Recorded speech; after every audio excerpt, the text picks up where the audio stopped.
Hi everyone, Kat here. We are out of the kitchen today and we are into my office, and I'm just actually going to go over some things of maybe some Q&As that you might have had about why we can in the first place and what the benefits are, just from regular store-bought food and so on and so forth. So today I'm going to be referencing the Blue Ball Canning Book, as well as the National Center for Home Food and Preservation website, which those are the two resources that I always use to answer all of my questions. Whenever I started canning, I was told that these are the best resources that we could really have, especially for new canners. And I have my information put up on another screen over here. So if you see me kind of looking over here, I'm just reading off of another screen to give you proper information. So one of the things I will just discuss is I actually don't see a lot of young people canning, and I kind of really wish there were more of a younger generation canning. Um, you see a lot of elderly people and grandmas and grandpas canning, and that's great. But in order to keep the whole preservation movement alive, I feel like it needs to be passed down to each generation. And I think a lot of people, especially my age, hadn't really understood the importance of it. And that's just what I kind of wanted to have a little side chat with you guys today so that you can actually understand why it's important and the benefits of canning. So, first off, I noticed there's certain younger people on YouTube that are canning, which is great, but I have noticed that I am probably one of the most young adults that actually are canning, unless people have grown up doing it in their homes with their moms and dads or grandmas and grandpas, like growing up. I noticed that people usually don't can unless they had that resource. I was fortunate to have grandparents that canned, and they did teach me a little bit growing up. And then I actually didn't get involved into it until my later 20s. And, here we are now. But anyway, so moving on though, some of the real wonderful benefits of canning your own food is one of the questions we get is, well, why should I can my food when I can just go to the grocery store and buy whatever I want in a can or preserved or packaged or whatnot? Well, the number one reason is, I always say, whenever you cook at home, you know exactly what goes into your food and the quality of the food as well. When you buy it store bought or even in a restaurant, you're kind of at the mercy of their knowledge and their understanding on food health and safety, which, for the general part, it's not that you may become sick from eating it. I'm not really talking about that. I'm talking about more of like the ingredients that they're using. Whenever you buy something canned or packaged from a factory, a lot of times they do have to put preservatives, different chemicals, high fat, salt, or sugar into the can itself to either make it taste good or to make it last longer. However, whenever you can at home, um, a lot of my recipes that I've been researching don't even require salt. It's really just like basically the basis that what I've done so far are all vegetable canning. I'll be getting into meat canning this later fall and into winter. So stay tuned for all of those. I'm really excited. On a side note, I'll tell you more a little later on about what I'm going to be canning in the future, so you can look out for that. Um, but with all of my vegetable canning so far, it's basically been the only number one thing for tomatoes, and that's technically a fruit. It calls for either citric acid or lemon juice in the jar with the water to preserve it. However, everything else, it says you can add salt if you want, but you really don't need salt. So even if you're on a completely low and restricted salt diet, so that's a benefit right there, that you don't necessarily have to have the salt. I usually use salt in my cooking, so I just put a little bit of salt in for some flavor. That way, if it happens to come down to where I need to open that can and either heat it or just eat it right out of it, it at least tastes nice and it's ready to go, ready to eat. So that's one of the biggest things for me, is obviously having food that's cleaner. So, buying food that's cleaner and from local farms is really important to me. We have local farms where we live, so I definitely try to, number one, support them because they're the local farms and they need business as well. And they're doing a good work. And, I personally like to buy from them as much as I possibly can. So, then taking that good item and then jarring it up and preserving it, and then whenever you have it on your shelf, it lasts from anywhere from 5 to 20 years. Now, as far as the guideline of how long these preserves last is almost different depending on who you talk to. I'm not going to sit here and tell you exactly a date on when it may expire. That is, I would say definitely research those two websites that I gave you. I can try to give you a little bit more of a honed in idea on that, but I heard anywhere between 5 to 20 years. Definitely 5 years, though, on pretty much everything that you would be preserving. Now, you can can everything from fruit to vegetables to meat and fish. There's only a certain amount of items that you can't can. Anything that would be, per se, like, say, flour, cornstarch, pasta, any thickener agents, you're not allowed to can those. And the reason is because whenever you can something, you're taking all of the air out of the can. Um, but there's pressure involved in that. And the easiest way for me to explain it is any of the thickeners that you're putting into that can will expand, and you don't want that to burst your jar. Also, I would I would think that it would be extremely soggy by the time you would actually go to eat that particular item, because it would make everything really, really soggy as well, even if you left a lot of room for expansion. So, as far as the two resources that I use, they just don't recommend canning any thickener agents. They also say not to can any dairy products. So, obviously, any dairy that you can imagine.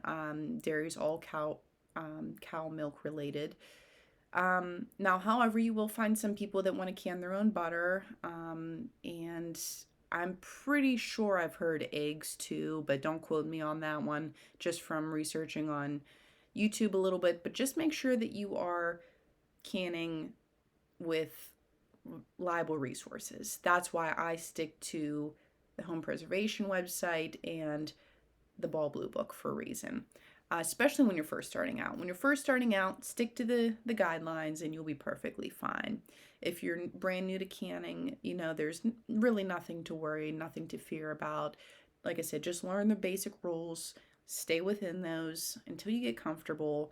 And then maybe after that, after like a year or two, then maybe you can start expanding with different recipes and whatnot, because people have really, really good ideas on everything, especially when you research on YouTube. I mean, everyone has so many good ideas about like different recipes and what to add into different things. Like I heard the other day, I was looking up an apple pie filling because that's what I'm going to be canning this weekend. So stay tuned for that. Um, However, I heard some people mentioning to put different apple liqueurs in their apple pie filling, just to kind of jazz it up and make it a little bit more extra special. And that sounds amazing. However, I'm not going to necessarily be following that. And I'm not saying it's wrong. I'm not saying it's right. It's just what I'm going to be doing is following the Ball Blue Book. Now, maybe eventually later on down the line, I may try that. Or if I feel more comfortable, what I might do is when I'm going to use that apple pie filling after it's preserved and I open it up, then I'll add my cornstarch or my thickener, and then I'll maybe add a little apple pie brandy or something to it and maybe flambe it. And that's kind of how I get around sticking to the guidelines, but yet using some of the newer ideas of the recipes. However, like I said, these people have said that they've tried it and tested it and it's all good to go. But you kind of do those kind of things at your own risk if they're not within the guidelines.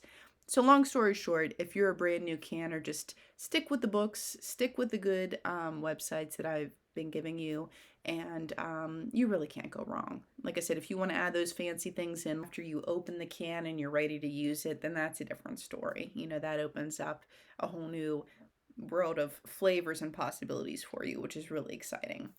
Um, so yeah, so those are the basic reasons why I can. The other reason, I guess you could say, is the state of the world that we're in right now. Obviously, we've all experienced hardships and financial crisis and whatnot, and there is inflation right now. So in 2021 October, we are experiencing inflation, depending on either what part of the country you live in, or even all over for certain instances. You figure from gas to food prices going up, a lot of people are losing their jobs, or for sickness, health, whatever is going on right now. I think we can all understand that everyone's going through trying times. And as far as being able for me to, and especially for going to the grocery store and you're not always able to find what you want, or either supply and demand just isn't keeping up. Um, so between those reasons and, like I said, for me to be able to go to a local farm and say buy something in either a half a bushel or a full bushel, I'm actually saving money doing that. Now, if you can grow your own food, then you would actually be saving even more money on top of that. And you would know exactly what pesticides, or, if you're using pesticides or not using pesticides, it would, basically hone that in even a lot more for you guys if that's what you're looking for. I would definitely highly suggest anyone starting a garden. And that's actually what I'm going to be doing in the springtime. I'm really excited for that. But anyway, so, but more to come on the garden as well, because that's whenever you can. It's just so nice if you can garden as well. But there's nothing wrong with the local farms, like I said, and I am saving money by buying things in a bulk proportion and then processing everything and getting it canned up. So, like I said, those are all reasons why I do it. I like to have food security, as it were. If something were to ever happen or I were ever to lose a job, and I have lost jobs before due to one reason or another, either the company getting sold or just I had to leave for a certain reason, I was moving, one reason or another, that has happened to me. And or even sickness, like say if I'm sick and I can't leave to go to the grocery store. And I mean, granted, I'm sure family would definitely help me out. Don't get me wrong, they would definitely help me if I needed them to. But it's really nice to have food saved up in your pantry. It's going to last a long time, and you can just go in there and pick a few things out, put them in the crock pot, or just heat them up, microwave or the stove, whatever you'd like to do, oven, and then you're ready to go, guys. It's pretty awesome. So now that I've explained pretty much what the whereabouts and the why I can, and now I'm going to explain a little bit about what's to come. So I'm planning on, and I'm really excited for this. And once you start canning, it's almost like, it's, I don't know, it's fun. It's almost like a lifestyle in a way. It's like, okay, what am I going to can this time? And just learning the seasons of the different foods too, and like what is being processed at that time. So as of right now, we're into October. We are midway into mid to late October right now. So right now is basically apple season and basically the end of your vegetables. So I have currently already canned peaches, tomatoes, tomato base, white potatoes, which I did a mix of gold and red skin potatoes, and I left the skins on because I do like that. Then I did sweet potatoes, green beans, we did corn, and last week we did carrots. I'm almost certain that's everything. I've also done some jams as well. I've done corn cob jam, blueberry jam, and I believe that's everything so far. It's but anyway, so like I said, this week is going to be apple pie filling. I'm really excited for that. And then I'm going to start on my meat products. So we're going to go get a bunch of bulk chicken. So just to mention a few new recipes that I'm going to be canning here coming up. The first one is chicken pot pie, chicken soup, ground beef, ground beef pot pie or beef pot pie, depending on how much meat I have and what type of meat. And then I'm going to do beef stew. So those are more so the meat products that I'm going to can up here within the next month or two. We'll say between the next 1 to 3 months. Um, so yeah, so we also like to get our meat from a local farm. So we definitely try to get at least a half a cow a year. And then by doing that, we freeze it. And then I'm going to be canning some of these recipes out of that meat.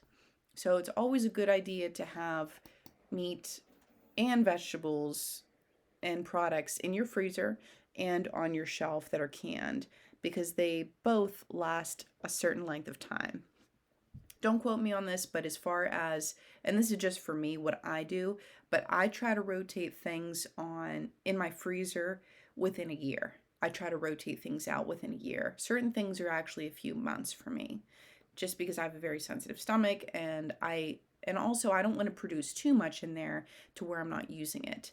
Now, obviously, like I said, the canned foods that I actually can or I buy canned from the grocery store, I know they're going to last for years and years. So I'm not necessarily concerned with those. But as far as like my working pantry, working freezer, sometimes people call it, I definitely rotate out in my freezer a lot more often than my canned goods. My canned goods are more so for emergency use right now, and once I get them up to par, like where I think that maybe we'll be covered for about a year or a little over a year, then I'll start to rotate out because when we have a garden coming in, we're going to be needing more space and needing to can more stuff. So that will be happening here in the future. So this is the last bit of information I'm going to give you guys, and this is on the National Center for Home Food Preservation website. Whenever you go in there, it's a wealth of information. There's so much awesome stuff to learn, different recipes and different ways to preserve your food. And I'm actually just going to read off the list of what they have on there for different ways to preserve food. So you can freeze, you can dry. And when it says dry, I believe it means dry freeze. Yes, so food dehydrator, fruit leathers, jerky, etc., etc. So that drying would be like dehydrating. So if you have a dehydrator. The next one is cure and smoke. And then we have ferment, pickle, make jam and jelly, and store. And then it doesn't have freeze dry on that list, but freeze dry is also another way that you can preserve food. So that way, if you do have a garden or if you are looking to preserve food in multiple different ways, which is always a good idea, then yeah, definitely look into this website. It'll share so much more information that I can even give you because I'm still learning myself and I don't know everything. But I know that these things are important, and I just hope that I could encourage younger and even older people, everyone of, wherever you are, to just try canning and see how it works. Now, the information I have been giving you is per the United States of America. So if you're outside of the United States, I would recommend just looking at your guidelines for your country and seeing if there are any available resources for you so that you can do things, because everything is done a little bit differently in every country, especially depending on the canning lids and the canning jars. Because I know in Europe they use the WEC jars, and those are really, really cool. I personally have never used those, but I've heard wonderful things about them as well. But they're a different process. So just check out and see what your country uses and get those resources. But thank you guys so much for watching. Please like, share, subscribe, and comment down below. And just tell me, if you have any questions or comments, or if you just, have any ideas on what you're going to be preserving next and how you're going to be preserving it. So I'll see you in the next one. Remember, our next video is going to be on apple pie filling. I'll see you soon.